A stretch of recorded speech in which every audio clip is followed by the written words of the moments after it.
Enem 2023, Caderno Azul, questão 101. Muitas mulheres sofrem com desconfortos nos dias que antecedem a menstruação, a chamada tensão pré-menstrual, ou TPM, né? Veja que antecedem a menstruação, isso é importante. Ou seja, está bem pertinho da menstruação. Ou seja, já houve a ovulação, né? Já houve uma variação hormonal que ocasiona a ovulação, a saída do ovócito secundário, do ovário. Entre outros sintomas, podem ocorrer alterações de humor. Atualmente acredita-se que esses sintomas são resultados da queda na concentração do neurotransmissor serotonina, que é aquele hormônio da felicidade, né? Deixa a pessoa plena e tal. Que, por sua vez, está relacionado com a diminuição na produção dos hormônios ovarianos, estrógeno e progesterona, observada nessa fase do ciclo feminino.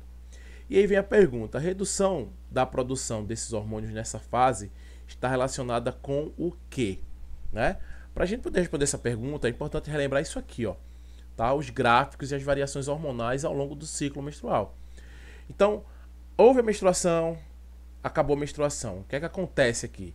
Né? Você tem aqui, ó, os hormônios FSH e LH, né? O FSH é essa linhazinha pontilhada verde e o LH azul, o hormônio folículo estimulante, o hormônio luteinizante, né? Que eles vão ser produzidos ali, né, na base cerebral, na hipófise. E o que é que você tem aqui? Veja que depois da menstruação, esses hormônios começam a subir e vão causar esse pico aqui, ó. Um pico de LH e um pico de FSH. Esse pico, junto com essa subida, está acontecendo uma subida dos estrógenos, do estradiol, aqui, ó. Tá vendo? Que é um hormônio produzido pelo ovário. Esse pico, junto com esse aqui, a queda do estradiol, causa uma alteração, um estímulo, que faz com que o ovário libere o ovócito secundário, aconteça a ovulação. Beleza? E aí, quando isso acontece, de onde saiu esse óvulo, né, que a gente, o mais certo é o ovócito secundário, fica um tipo de cicatriz, que é o corpo lúteo, ou corpo amarelo.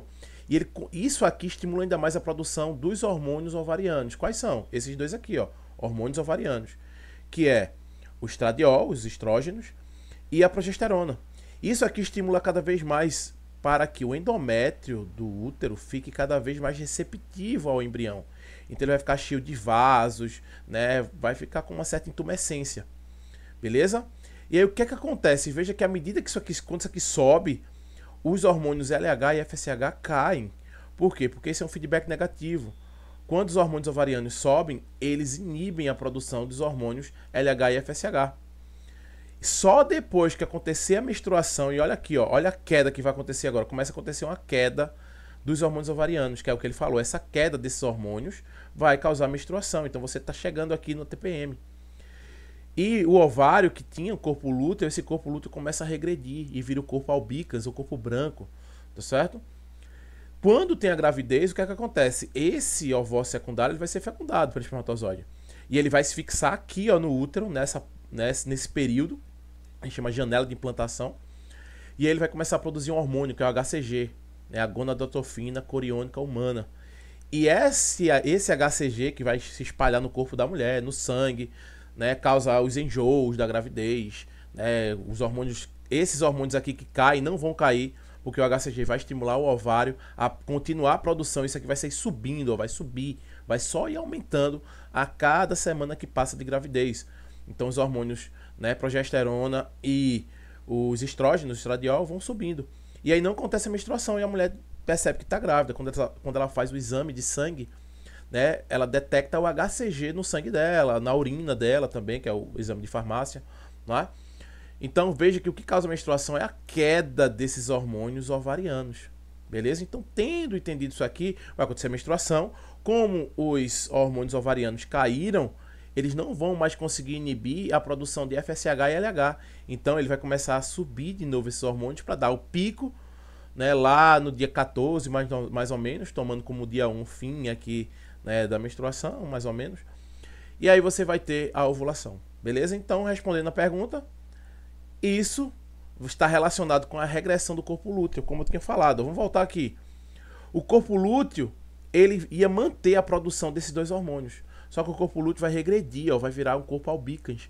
Se ele regride, ele não produz mais progesterona e estrogênios. Então eles vão cair, ó. Tá vendo? Ele está regredindo. Olha o que está acontecendo aqui. Então esses hormônios caem. Quando esses hormônios caem, você tem o motivo deles cair como a regressão do corpo lúteo ovariano. Beleza? Por que não é a diminuição da produção de ocitocina? A produção de ocitocina, que é o hormônio do prazer, o hormônio do amor, né? Ele continua o mesmo, né? Os neurotransmissores cerebrais vão continuar com suas variações normais. Quando estiver próximo do parto, da hora da criança sair, a ocitocina vai ser produzida em grandes quantidades para ocasionar a contração, as contrações uterinas. Durante a amamentação, a ocitocina vai ser produzida, mas isso antes da menstruação não vai ter essas variações de ocitocina.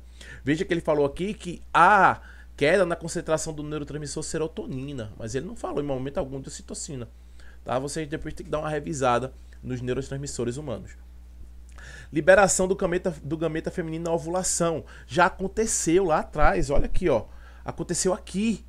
Ele está perguntando o que acontece aqui, ó, daqui para cá, nessa queda dos hormônios. É a passagem do corpo lúteo para o corpo albicans. É a regressão do corpo lúteo se transformando em corpo albicans. Certo? Então não tem nada a ver, já aconteceu a ovulação. Aumento nos níveis dos hormônios LH e FSH. Não, o contrário, é a queda deles, ó. Veja que ele estava aqui, caiu, ele deram um pico e só cai. Eles só vão voltar a aumentar depois da menstruação para poder ocasionar de novo o pico aqui, ó, e produzir a liberação do ovócito secundário, a famosa ovulação.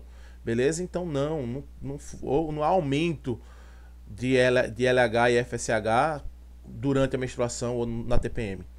Elevação nos níveis sorológicos de adrenalina. Não tem nada a ver.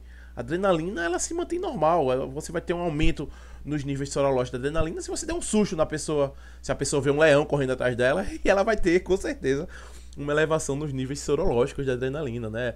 A concentração do hormônio na parte líquida do sangue, né? No soro ali, né? Vai dar um pico gigantesco, tá certo? Então, espero que vocês tenham entendido essa questão. Foi uma questão mais rebuscada, né? Fisiologia humana é sempre mais complexa. Mas é isso. Deixa aí seu like se for possível e segue o canal para dar aquela força, beleza? Valeu!